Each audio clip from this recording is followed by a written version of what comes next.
kulankan lagu wareejiyay deeqda xoolaha ah waxaa goobjoog ka ah wasiiru dowlaha wasaaradda cadaaladda iyo dastuurka ee xukuumadda Soomaaliya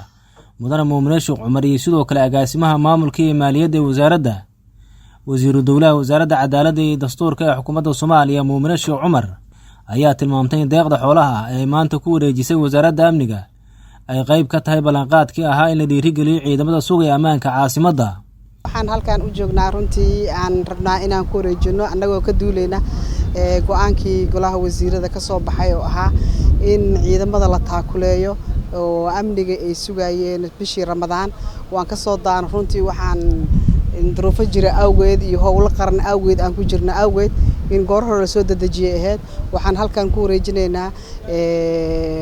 ballanqaadkii la sameeyay inaan fulino annagoo ah wasaaradda cadaaladda arrimaha dastuurka annagoo shaqaalaheennii iyo howlwadeenadeennii oo dhan isku taxalluujinay runtii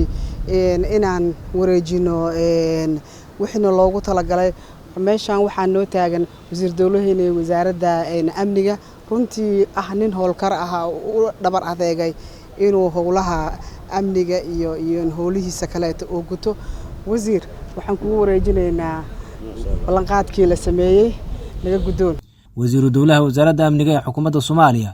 Maxamed Cali Xagaa ayaa ka mahad celiyay deeqda xoolaha oo kala wareegay wasaaradda cadaaladda iyo dastuurka ee xukuumadda Soomaaliya. wasaaradda cadaaladda iyo dastuurka waxaan ku faraxsanahay sida qiimaha badan ee aad uga soo jawaabteen go'aankii golaha wasiirada ee aad u keenteen tabarucii loogu talagalay ciidamada amniga caasimadda sugaya oo aan ugu talagalnay inaan morally support uga dhigno si ay u dareemaan in dawladooda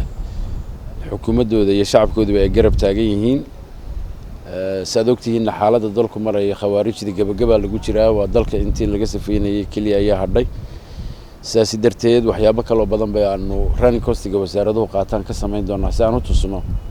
dadka iyo shacabka Soomaaliyeed inay dawladnimada istaakuleynaysa kaliya aanay ahayn xafiisyada kaliya waxa lagu qabanayn ay ku jirto laakiin waxa yar xafiisyada loo helo in contribution laga geysto kullo meeshii loo baahan yahay ee dawladnimada dhismaheeda shacabka Soomaaliyeedna waxaan ugu baaqaynaa waxaa la joogaa waqtigii ay gacmaha isqabsan lahaayeen iyaga dawladoodu waxaa la joogaa waqtigii ay iyagu gacantooda ku dhisan lahaayeen dawladnimadooda si ay la jecel uga hadii ay dawladnimada iyo dadka Soomaaliyeed markii hore dagaalameen oo heshiiyeen dawladnimada laga adkaaday maanta madaxweynaha